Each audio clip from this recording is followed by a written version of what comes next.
안녕하세요. 핑퐁입니다. 좋아요와 구독 눌러주실 거죠?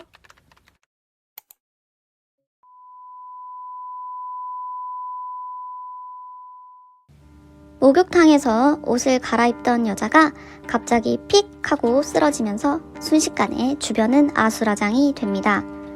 이야기의 시작은 1986년 10월부터 1988년 8월까지 약 2년간 벌어진 여성 연쇄살인범 김선자에 대한 이야기입니다. 범행 과정 1차 범행. 김선자는 대한민국 최초 여성 연쇄살인마로 86년 10월 첫 범죄를 저지르게 됩니다. 신당동 아침, 김선자는 친구 김씨에게 목욕탕에 가자고 한 뒤 목이 마르지 않냐며 김씨에게 청산가리가 든 쌍화탕을 건네 마시게 합니다. 함께 목욕탕에 도착해 옷을 벗던 중 김씨는 음료수 때문에 호흡 곤란이 오면서 흰 거품을 물고 그 자리에서 즉사를 하게 됩니다. 이런 혼란스러운 상황에서도 김선자는 친구 김씨의 상태보다는 귀금속을 훔쳐 갑니다. 이어 경찰이 출동했지만 당시에는 목욕탕에서 오래 있으면 쓰러지거나 심장마비로 죽는 경우가 많아 단순히 사건을 심장마비사로 처리하게 됩니다. 그러나 이때의 사건은 김선자에게 곧 연쇄살인의 첫 시작이자 테스트와도 같은 단계였습니다. 쌍화차에 청산가리 양을 얼마나 담아야 사람이 죽는지, 어느 정도 양을 넣어야 가루가 눈에 보이는지 확인할 수 있는 테스트 단계였던 것입니다. 또 심장마비사로 종결이 나자 이후 김선자의 살인 범행은 더욱 대담해지게 됩니다. 2차 범행. 87년 4월 4일 용산역 시내버스 안에서 50대 여인 전 씨가 쓰러지는 사건이 발생합니다. 김선자 씨는 사망한 전 씨로부터 700만 원의 빚을 진 상태였고 전 씨에게 독촉을 받게 됩니다. 빚을 갚아달라고 독촉하는 전 씨에게 나에게 돈 갚을 사람이 있으니 같이 가서 받아주면 그 돈을 너에게 갚겠다라고 말합니다. 사건 당일 함께 빚을 받으러 가면서 김선자는 전 씨에게 돈을 돌려받으면 너에게 꼭 돌려줄 테니 걱정 마라 라고 안심시키며 청산가리가 든 쌍화탕을 건넸고 이를 마신 전 씨는 달리는 버스 안에서 독극물 중상을 호소하며 사망하게 됩니다. 즉각 근처 병원으로 옮겨졌지만 끝내 사망하게 되고 이 사건 역시 단순 돌연사로 처리됩니다. 이럼에도 경찰이 쉽게 김선자를 의심할 수 없었던 이유는 당시 사건 연계 프로그램에 있지 않았으며 서로 데이터가 없었기 때문입니다. 그러나 한 형사는 사건 발생 시 김선자가 곁에 있었다는 점을 의심하기 시작합니다. 3차 범행, 미수. 88년 2월 10일 신당동에서 3차 범행이 발생합니다. 이웃집 김씨에게 120만 원을 빌렸던 김선자는 빚 독촉에 시달리자 김씨에게 2차 범행 때와 같이 말합니다. 나에게 돈을 빌려간 사람이 있는데 돈을 받으러 같이 가주면 그 돈을 주겠다. 김선자의 거짓말을 믿었던 김씨는 돈을 받으러 함께 약속 장소에 갔지만 돈을 주기로 했던 사람은 나타나지 않았습니다. 결국 허탕을 치고 집으로 돌아오는 길에 김선자는 김씨에게 오늘은 이만 추우니 돌아가자. 율무차 한 잔 마셔 라고 말하며 청산가리를 탄 율무차를 건네 마시게 합니다. 김씨와 택시를 타고 돌아가던 중 구토 증세가 나타나기 시작하자 김선자는 차를 세우고 쌍화탕을 마시면 괜찮아질 거니 약국에 가서 사오겠다고 택시에서 내리게 됩니다. 이상한 낌새를 느낀 김씨는 그대로 혼자 택시를 출발시켜 집으로 돌아가게 됩니다. 다음날 김선자는 김모씨의 집에 찾아가 그날의 몸 상태를 확인하고 빌린 돈 120만 원을 갚게 됩니다. 경찰에 신고를 했는지 또 몸 상태는 어떤지 확인하려고 들렀던 것입니다.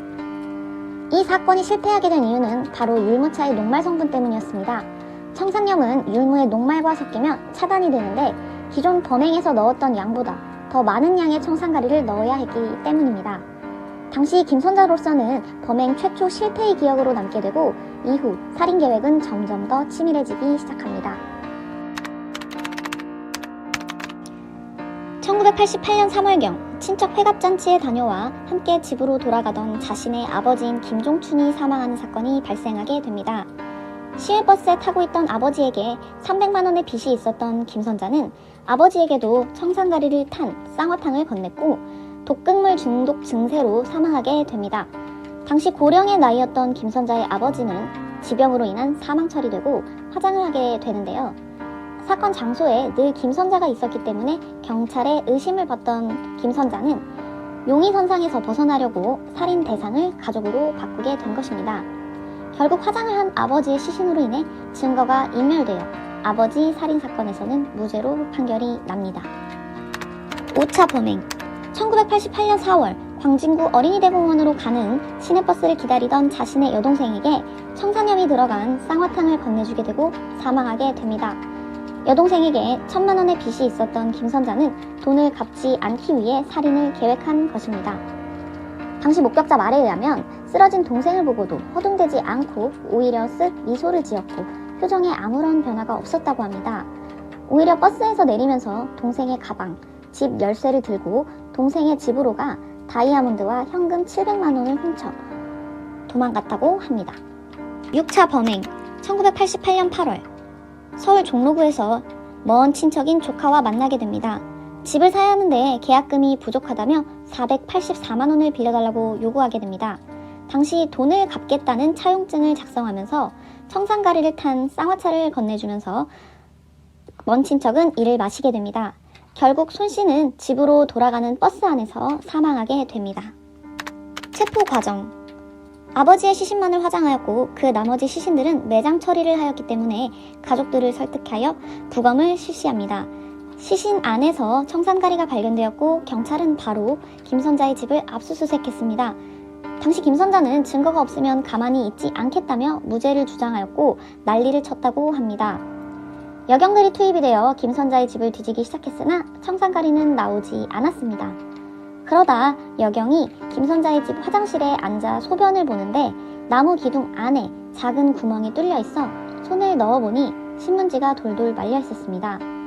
펼쳐서 살펴보니 청산가리 20g, 밤톨만한 크기가 담겨 있었던 것입니다. 이 외에도 핸드백, 다이아몬드, 수표, 통장 등이 연이어 발견되었습니다. 청산가리 구매처. 당시 김선자의 조카는 화공 공장에 다니고 있었는데 꿩을 잡는다고 꿩을 기절시키는 청산가리 콩알탄을 만드는 데 사용할 거라고 달라고 부탁했습니다. 그래서 조카에게 얻은 청산가리를 구매한 내역을 찾을 수 없었던 것입니다. 사형 집행. 97년 12월 30일 김선자는 마지막까지도 자신의 범죄에 대해 무죄를 주장하였지만 범죄가 명백하여 사형 집행이 됩니다. 당시 김영삼 대통령 마지막 임기일로 대한민국에서 사형 제도가 사라지기 마지막 날 사형이 처해진 것입니다. 살인 의도. 페인트공 남편의 생활비로 생계를 유지해가던 가정주부 김선자는 카바레에 자주 다녔다고 합니다. 카바레에서 만난 제비들을 위한 돈과 사치, 치장을 위한 돈을 마련하기 위해 도박을 시작하였습니다. 그 씀씀이가 커져 주변 사람들에게 돈을 빌리게 되었고 그 돈은 감당할 수 없을 만큼 커졌습니다. 결국 채무 면탈의 목적과 금품 절도 목적으로 살인을 결심하게 된 것입니다. 처음 시작은 돈 때문이었지만 갈수록 살인행위에 중독되어 자신의 가족까지 살인한 김선자에게 가족들조차 면회를 오지 않았으며 면회 기록 자체가 없다고 합니다. 만약 경찰 압수수색 때 여경이 아닌 남경이었더라면, 또 화장실을 가지 않았더라면, 시신들을 모두 화장 처리했다면, 증거가 남아있지 않아 모두 무죄가 되었다면 아마도 김선자는 더 많은 살인을 실행했을지도 모릅니다.